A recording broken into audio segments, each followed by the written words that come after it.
Stock आधा हो चुका है अनुज अपने ऑल टाइम हाई से, इट्स ऑलमोस्ट हाफ। कैसे ट्रीट करें अगर आप इन्वेस्टर हैं भी तो, क्योंकि इन्वेस्टर को भी कभी ना कभी अपनी गलती को कबूलना पड़ता है ना।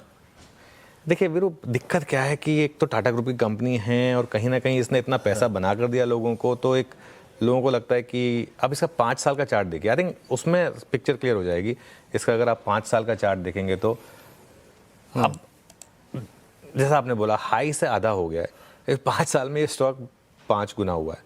अब हिस्ट्री के हिसाब से अगर आप इसमें जाएंगे तो आपको वेट करना होगा, भले ही थोड़ा सा महंगा लेना पड़े, लेकिन 1-2 क्वार्टर कंपनी वापस या तो अपनी ग्रोथ रेट्स को रिक्लेम कर ले, या फिर इसकी वैल्यूएशंस जो इतनी महंगी हो गई थी अब थोड़ी इससे करेक्ट हो जाए, दो में से एक चीज़ें हो जाएं तो इस लेवल पर। वैसे मेरा ये मानना है कि ऐसे स्टॉक्स को ना आपको जल्दबाजी नहीं करनी चाहिए, प्रीएम्प्ट नहीं करना चाहिए।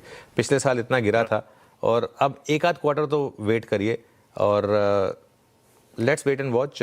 यहाँ पर लोग थोड़े से फंसे हैं मेरे ख्याल से, लेकिन ठीक है, थोड़ा टाइम देंगे इसको। इसके लेकिन श्रेया, मैं 1-2 चीज़ें कहना चाहता हूँ जो लोगों को समझनी थोड़ी सी ज़रूरी है।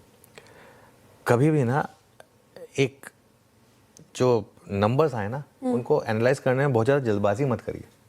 जैसे ट्रेंड है, ट्रेंड के केस में मुझे एक्चुअली सुबह ही लग रहा था कि नंबर, इसलिए मैंने बिग स्टॉक्स में उसको डिस्कस नहीं किया, क्योंकि इसकी जो खुद की ग्रोथ रही है, इवेंचुअली ट्रेंड को आप किससे कंपेयर करेंगे। ट्रेंड ने अगर 23 मतलब 15-16% की मान लीजिए, अगर 17% की अगर इसने ग्रोथ डिलीवर कर दी, तो वो 9 मंथ के जो नंबर्स हैं, जो पिछले 6 महीने के नंबर्स हैं, उससे कम है। आप देखिए क्यों गिर रहा है trend at the end of the day. मैं लोगों को एक्सप्लेन करना चाहता हूँ। 25% की कंपनी ने कहा था कि हम कैगर मेंटेन करेंगे एनालिस्ट मीट में, और तभी तो उसको उस तरीके की वैल्यूएशन मिलती है। अब हम सिर्फ 17% देख के खुश हो जाएंगे नंबर अच्छे हैं, तो नहीं, नंबर अच्छे नहीं है, क्योंकि आप उसको उसी हिसाब से कंपेयर करेंगे ना। गलती से मैंने भी हेडलाइन में, क्योंकि वो लिखा हुआ था तो पढ़ दिया था वैसे कि वो अच्छे नंबर है, लेकिन नंबर अच्छे नहीं थे ट्रेंड के, ठीक है ना। इनकी खुद की कैगर जो है वो 5 साल की 38% की है।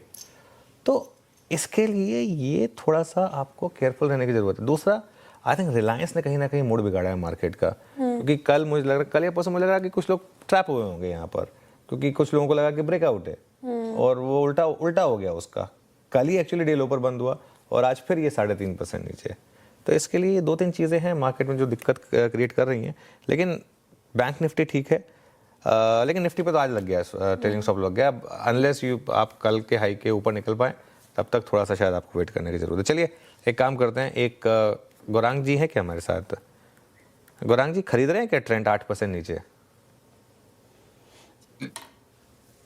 देखिए, जो परिस्थितियां उभरी है अनुज भाई, उसको देख करके छोटी मध्यम अवधि में शायद नतीजों को लेकर के और रुझान को लेकर के नकारात्मक परिस्थिति हो, उसमें कोई दो राय नहीं है।